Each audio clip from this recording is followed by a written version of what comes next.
यमलोक की एक घटना का मैं जिक्र करना चाहूंगा। यमराज ने एक ऐसी मशीन बनाई थी कि जब भी कोई झूठ बोलता था वो टन टन आवाज शुरू हो जाती थी। आज सुबह से वो मशीन बंद ही नहीं हो रही, टन टन टन बजे जा रही। तो यमराज बड़े चिंतित हुए, उन्होंने चित्रगुप्त को बुलाया और कहा, चित्रगुप्त ये बंद क्यों नहीं हो रही? तो चित्रगुप्त ने कहा, महाराज आज मोदी जी का गारंटी पत्र या संकल्प पत्र जारी होने वाला है, अभी तक बज रही है, आपको डिस्टरबेंस हो रहा होगा, घंटी की आवाज आ रही है। यह स्थिति एक प्रधानमंत्री की हो गई, एक ऐसे नेता की हो गई जो 10 साल से प्रधानमंत्री है। इस संकल्प पत्र या मोदी की गारंटी पत्र, जो भी ये नाम देना चाहें, हमें इस नाम से बड़ी घोर आपत्ति है। इसका नाम माफीनामा होना चाहिए था, और माफीनामे में तो वैसे भी ये एक्सपर्ट है। इन्हें दलितों से माफी मांगनी चाहिए थी, किसानों से माफी मांगनी चाहिए थी, इन्हें नौजवान जो बेरोजगार नौजवान हैं उनसे माफी मांगनी चाहिए थी, अग्निवीर के जवानों से माफी मांगनी चाहिए थी, आदिवासियों से माफी मांगनी चाहिए थी, अंकिता भंडारी के परिवार से माफी मांगनी चाहिए थी। ताक झांक की आदत, लोगों की थालियों में ताक झांक की आदत तो मोदी जी की है ही, आप लोग जानते हैं, पारंगत हैं वो इसमें ताक झांक करने में। जरा गरीब की थाली को देख लेते तो खुद आज उसको माफी पत्र कहते, माफीनामा कहते। वो आंकड़े जो पिछले 10 साल से छुपाए जा रहे हैं, उन आंकड़ों में पिछले 10 साल की रिपोर्ट कार्ड है। वो आंकड़े अगर सामने आ जाएं तो ये खुद उसको माफीनामा कहते। लेकिन 2014 का जो इनका मैनिफेस्टो था, उसका पेज नंबर 5 पे एक वादा किया था कि स्पेशल टास्क फोर्स बना के काला धन वापस लाएंगे। हुआ क्या? इलेक्टोरल बॉन्ड आ गए।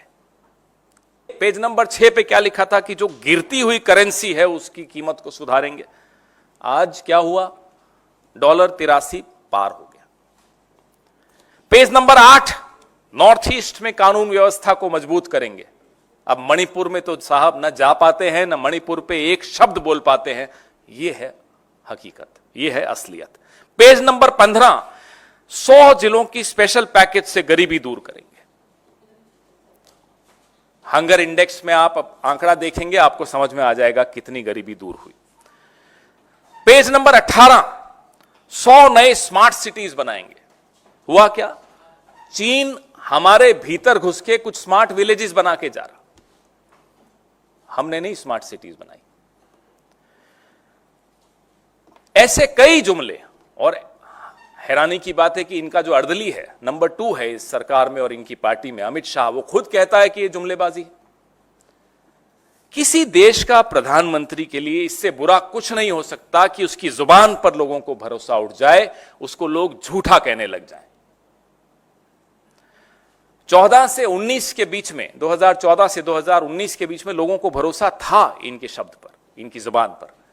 19 के बाद लोगों को मनोरंजन होने लगा इनकी जुबान पर, लेकिन अब खीज होने लगी, गुस्सा आने लगा, रोष हो गया लोग। यह यात्रा नरेंद्र मोदी की, इस देश के प्रधानमंत्री की, यह बताती है कि 10 साल में क्या हाल बना दिया इस देश का, कि जो लोग इनको हीरो मानते थे, जो लोग इनकी बात सुनना चाहते थे, अब टीवी का चैनल बदल देते हैं। अब वो कार्टून शो देखने लग जाते हैं। उनको लगता है कि क्या फायदा। अभी इस मैनिफेस्टो को हम लोग पढ़ ही रहे हैं। 76 पेज का ये मैनिफेस्टो है भारतीय जनता पार्टी का। 1 घंटा 40 मिनट की प्रेस कॉन्फ्रेंस हुई, जिसमें पत्रकारों का एक भी सवाल नहीं लिया गया, क्योंकि अगर सवाल लिया जाता तो वो सवाल उठते जो यहां पर पवन जी ने और अमिताभ जी ने उठाए कि 2022 में किसान की आय दुगनी होनी थी। क्या हुआ? 2022 में $5 ट्रिलियन की इकोनॉमी बननी थी। क्या हुआ? 100 स्मार्ट सिटीज बननी थी। क्या हुआ? पूछा जाता है लाल आंखें मूंद क्यों रखी हैं, क्यों नहीं लाल आंखें खोलते? ऐसे बहुत सारे सवाल लगातार पूछे जाते। रुपया 83 के पार क्यों पहुंचाया, पेट्रोल को सेंचुरी क्यों लगवाया। बहुत सारे ऐसे सवाल पूछे जाते तो ना रहेगा बांस ना बजेगी बांसुरी, सवाल ही लेना ठीक नहीं समझा गया। 1 घंटे 40 मिनट की प्रेस कॉन्फ्रेंस थी, 76 पन्ने का ये मैनिफेस्टो है।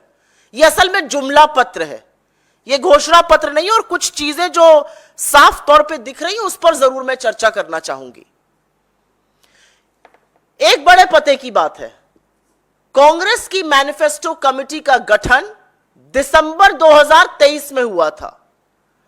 भारत जोड़ो यात्रा जो कन्याकुमारी से कश्मीर और भारत जोड़ो न्याय यात्रा जो मणिपुर से मुंबई चली, और जितने लोगों के सुझाव हमने सुने, लोगों की आशंकाएं, लोगों की अपेक्षाएं, लोगों की उम्मीदें, उन सब को मिलाकर हमने अपना एक घोषणा पत्र बनाया। हमारी घोषणा पत्र की कमेटी, जिसके सदस्य अमिताभ दुबे जी यहां पर बैठे हैं, वो हिंदुस्तान के अलग अलग शहरों में गए, अलग अलग वर्गों से, अलग अलग कम्युनिटीज से, अलग अलग ग्रुप से मिले, और फिर भविष्य का एक खाका तैयार हुआ जो हमारा न्याय पत्र है। भाजपा का कैसे हुआ? 30 मार्च को, आज से महज 13 दिन पहले घोषणा पत्र कमेटी का गठन हुआ और 13 दिन में मैनिफेस्टो बन के तैयार है। आसान रहा होगा, जुमला पत्र है, क्या करना है, 4 जुमले इधर चिपकाओ, मित्र की एक लिस्ट आई होगी, अमित शाह और मोदी जी ने बैठकर उसको कॉपी पेस्ट किया होगा और नड्डा जी ने बढ़िया फोटोकॉपी निकाली होगी। इसलिए 13 दिन में मैनिफेस्टो तैयार होकर आपके सामने है। अब इस मैनिफेस्टो में कुछ बातें कही गई हैं, उसके बारे में जरूर चर्चा करना चाहूंगी। झूठ बोलो और इतनी जोर से बोलो और बार बार बोलो कि लोगों को लगे आप सच बोल रहे हैं। मोदी जी को लगता है, वो ये गलती करने लगे हैं 10 साल बाद, वो देश की जनता को बेवकूफ समझने लगे हैं। अपने मैनिफेस्टो में भाजपा ने कहा, हमने 25 करोड़ लोगों को गरीबी की सीमा रेखा से निकाला और आईएमएफ को इस पर जोड़ दिया। आपका यह दावा पूरी तरह से खोखला है। आपके ये दावे के पीछे नीति आयोग की एक रिपोर्ट है जिसकी किसी थर्ड पार्टी ने, IMF, world bank, Oxford university, किसी थर्ड पार्टी ने इसकी पुष्टि नहीं की है। और असलियत यह है कि उसी रिपोर्ट में नीति आयोग यह भी मानता है कि 20% देश की आबादी 46 रुपए रोज पर अपनी गुजर बसर करने को मजबूर है। यह होना चाहिए था मैनिफेस्टो में। तो सबसे बड़ा जुमला इनका यह है कि इन्होंने गरीबी खत्म की है। असलियत यह है कि इस देश में हर घंटे 2 किसान और 2 युवा आत्महत्या कर रहे हैं। किसान कर्जे के बोझ के चलते, गरीबी के, गुर्बत के चलते युवा बेतहाश होके आत्महत्या कर रहे हैं। इसके बारे में कोई जिक्र नहीं है।